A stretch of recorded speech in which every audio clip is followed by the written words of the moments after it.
This is Jerry with Jerry's Retirement Wisdom. Today we're covering my 14-foot V-bottom aluminum fishing boat. I'm going to show you all the features that I've added over time, so why don't you come along? Evinrude motor. We're going to start right here in the back. This is an Evinrude 9.8 horse outboard motor. It has a folding handle. If you take the cowling off, you'll see that this motor is like brand new inside. Evinrude quit making this motor in 2020, and I probably got one of the last ones built because that's about the time I purchased it. This motor probably only has about 50 hours on it. If it has that much, I used it as my kicker motor when I had a larger bass boat before. So it literally is like new. 3-gallon gas can. I've got a 3-gallon gas can here for the motor. I always put no ethanol gas in it. It's a 4-cycle motor, so you don't have to mix your oil. And a full can of gas will cover you for a couple of days out fishing on the smaller lakes like I use it. So it's really fuel efficient. Garmin Transducer. Back here is my Garmin Transducer. That's for my fish finder up front, and that has side scanning as well. Automatic bilge pump. In the back here is an automatic bilge pump.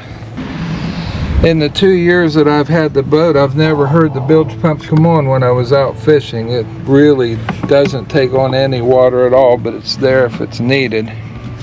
The pump pumps to the outside through this port here on the outside of the boat. Swivel seat. Right here in the back for your co-angler is a swivel seat and the upright that gets it up off the deck. Both these seats have a substantial aluminum plate bolted into the deck, so they're not going to tilt on you when you're sitting in them. Fishing rod holders. Along the side here is a 3-pole fishing pole holder, and you can sometimes load it up with 5 or 6 poles if you want to.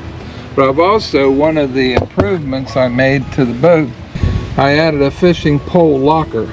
You can put 4 poles in the locker here and close the lid on them as well. In the center is 3 upright pole holders. If you're changing your bait on your fishing pole, it's a good place to stick your pole when you need to get it off of your lap and have yourself hands free. Electronics. While we're in this area right here are my electronics. This is the button for the depth finder, the bilge pump, my navigation lights, and I've got what I call cabin lights. There's 4 of these in the boat, and they really light it up at night. I also have a 12-volt battery charger and a USB port, so if you need to charge your phone or charge something with 12 volts, you're good to go. Fire extinguisher. Right back here, before we pass it up, is our fire extinguisher. It's right there in a nice convenient place where it's out of the way, but it's handy if needed. Built-in storage. On the other side of the boat there are 2 storage lockers. These were added, and they really make it nice. They hold your life jackets and lots of other tackle and gear, and they have nice closing lids that don't fly open in the wind. You got a cup holder back here for your co-angler, so it makes a really nice fishing platform here in the back. They've got an extra little holder here for some lures and additional miscellaneous items in here. Cup holder. Front swivel seat. Then in the front is the swivel seat for your front angler. And like I said, in the back, it's on a substantial aluminum plate with an upright. 2 batteries and charger. Underneath the casting deck are 2 batteries. The batteries are on a 20 amp breaker, so You don't have fuses to mess with. If you'd happen to trip the breaker, you can just reset it. The two batteries are charged by a NOCO Genesis 5x2 charger. So when you come home from a long day of fishing, you don't have to mess with multiple chargers. You just plug in your NOCO and you're ready for your next trip.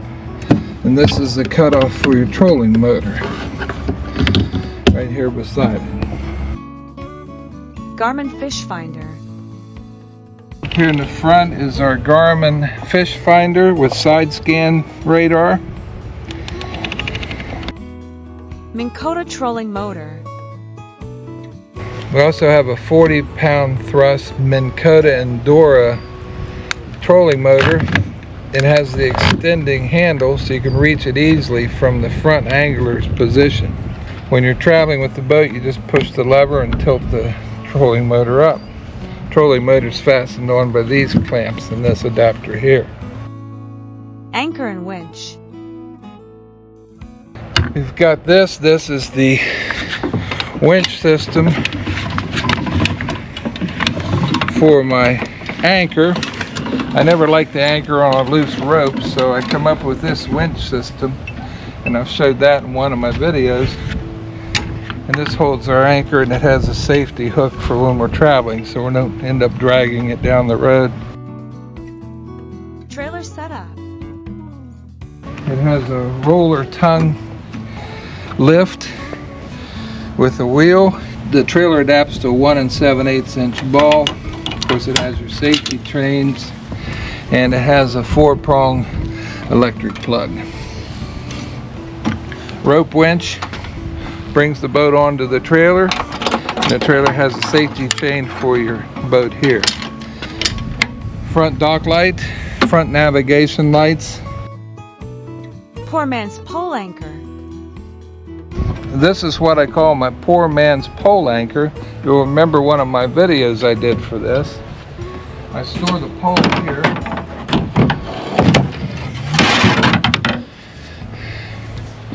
You take your pole down through this device, and now you've got a pole anchor for your boat when you're in shallow water.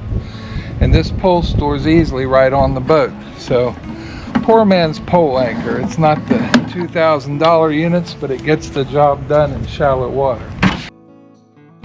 Trailer. The trailer was a home-built trailer, single axle trailer, but it easily holds the boat and it's easy to load and unload. Extra accessories. Additional items that come with the boat are the boat cover, motor cover, and straps for fastening the cover to the boat. It's got an adult life jacket and a medium child's life jacket. There's an additional swivel seat just like the other two. There's a upright for the seat and a device for fastening the seat to a center bench. All the manuals that we have are available. The trailer has a spare tire, and there's even a bit of carpet to match in case you need to make a carpet repair. Final thoughts. This boat was built in 1971 when they used to use nice thick aluminum and lots of rivets and extra stiffening. So it's a very substantial, stiff boat. With all the improvements I made in it, it's really become quite the fishing platform. It's fully carpeted, it keeps the heat down, and it's a joy to use. This has been Jerry with Jerry's Retirement Wisdom, reviewing my 14-foot V-bottom aluminum boat. If you like my videos, be sure to like, subscribe, and hit that notification bell. If you'd like to see some more of my videos, just click right there. We'll see you next time.